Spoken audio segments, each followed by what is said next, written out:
हमारे साथ जुड़े रहने के लिए हमारे YouTube चैनल को सब्सक्राइब करें, साथ ही बेल आइकन को दबाएं। नेटवर्क न्यूज की खबरें सबसे पहले देखने के लिए। धन्यवाद उपसभापति ji. The banning of unregulated deposit schemes bill 2019 जो आज सदन में विस्तार में जिस पर चर्चा हुई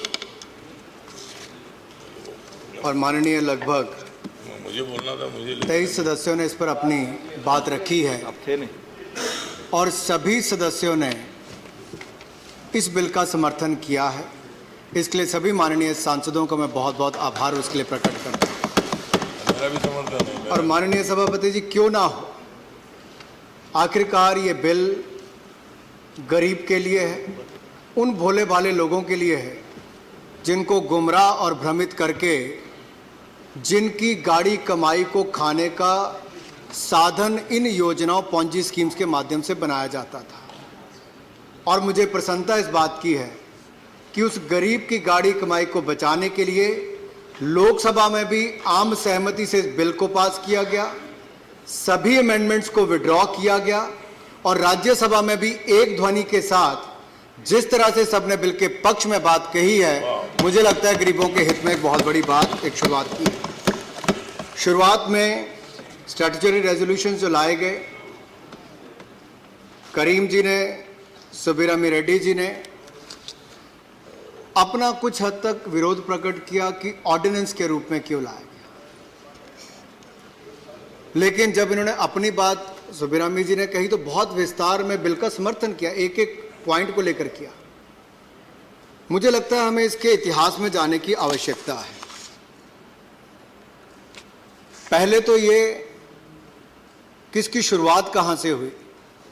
स्टैंडिंग कमेटी ने जब 2015 में 16वीं लोकसभा की शुरुआत में सितंबर 2015 में अपनी report the, they have also examined the efficacy of collective investment schemes, chit funds, etc. Sir. And what were the recommendations of the standing committee?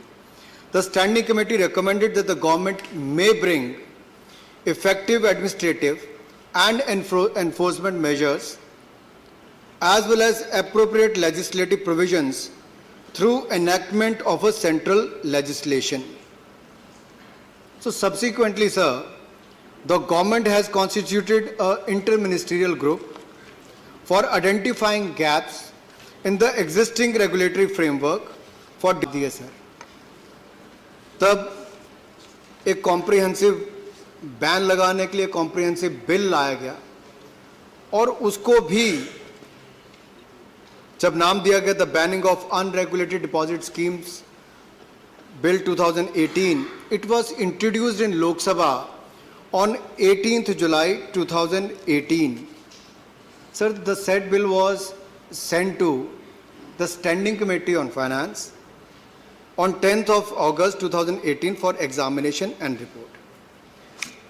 Sir, the bill along with the amendments and the recommendations came back and it was further discussed and considered and passed in the Lok Sabha on 13th February 2019. इसी साल sir 13 फरवरी 2019 को bill आया।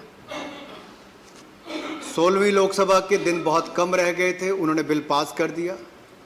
राज्यसभा में bill take up नहीं हो पाया क्योंकि वहां पे हाउस एडजॉर्न हो गया, साइनेड डाई हो गया, यहां पर ये बिल आ नहीं पाया।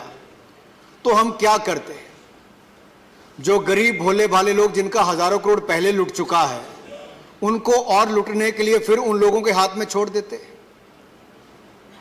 या ऑर्डिनेंस लाकर उनको बचाने का काम किया जाता। I think that is what led to the promulgation of the ordinance by the Honorable President, sir, to safeguard the interest of gullible people and the poor and needy people. सरकार ने अपना धर्म उस समय भी निभाया और आज हम सब इकट्ठे मिलकर निभा रहे हैं कि इस बिल को आम सहमति से, जैसा लगता है आप भी पास करेंगे। तो ऑर्डिनेंस लाने का और कोई कारण नहीं था।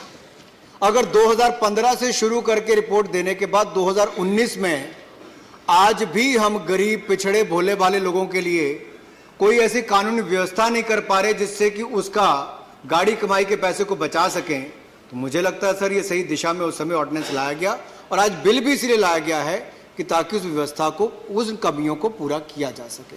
मेरा इतना ही आपसे निवेदन है, इसलिए ऑर्डिनेंस लाया गया, अदरवाइज कोई आवश्यकता उस समय शायद नहीं होती अगर राज्यसभा उस समय पास कर देती।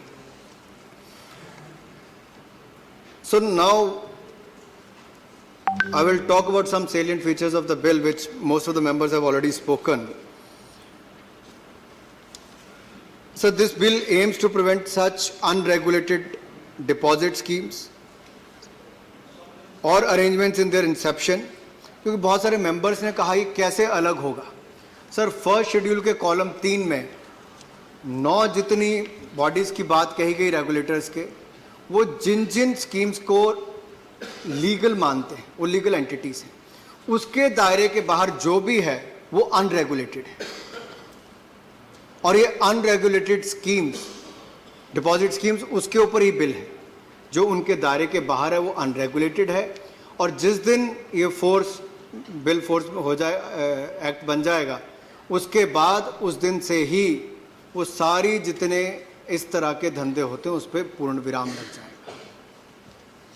और मुझे इसमें आगे कहते हुए प्रसन्नता होती है कि एक कहा जाता था कि ऑर्डिनरी कोर्स ऑफ बिजनेस में आम आदमी को बहुत दिक्कत आएगी। सर, कोई दिक्कत नहीं आएगी। जो यहाँ पर भी कहा गया, पहले चिट फंड और पॉन्जी स्कीम्स की पहले मैं आ जाऊँ सर, उस पर बात कही गई। चिट फंड और पॉन्जी स्कीम में अंतर है। चिट फंड 1982 के एक्ट के अनुसार रेगुलेट करते हैं और ये आपके राज्य की सरकारें ही करती हैं। नियम भी उन्होंने बनाए, रूल्स भी उन्होंने बनाए। पॉन्जी स्कीम्स इसमें जो आपकी अनरेगुलेटेड डिपॉजिट स्कीम्स में उसके अंतर्गत आएंगी और ये रेगुलेटेड नहीं। और अब जब आप इसको एक्ट बना देंगे तो इसके नियम बनाने का, रूल्स बनाने का अधिकार भी राज्य की सरकारों के पास होगा। और अध्यक्ष जी यहाँ पर, सभापति जी यहाँ पर कहा गया कि to meet the personal and social commitments, medical और educational urgencies will dry up as no amount can be borrowed from persons other than relatives. The definition is restricted only to the immediate family members. So let me clarify here. The loans can be taken from banks and other financial institutions listed in the Schedule 1. The loans for such exigencies are exempted under Section 2, subsection 4, A, B, C, D and other schemes which are listed in the Schedule 1 of the banning of the unregulated deposit schemes. इसके अलावा sir ये कहा गया कि friends relative से ना लें। Sir, this is about banning of the unregulated deposit schemes.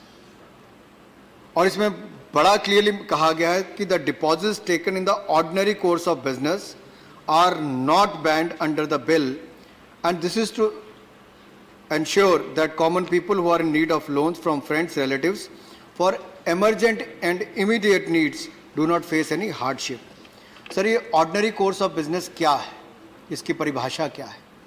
जो इनकम टैक्स के सेक्शन 222 के अंतर्गत कही गई है और कंपनीज एक्ट के सेक्शन 185 में कही गई है, वही परिभाषा इसमें भी लागू होगी। क्योंकि ये सुरेश प्रभु जी और बाकी कुछ सांसदों ने भी इसका मामला उठाया था।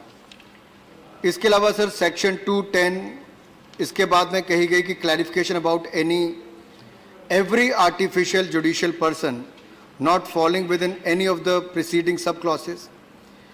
Sir, the objective is to provide a comprehensive definition of a person. Therefore rest of the legal entities which have not been convert in section 210 Roman I to 8 will also be included in the definition of a person. आप देख रहे हैं नेट्रिक news, साहस सच कहने का।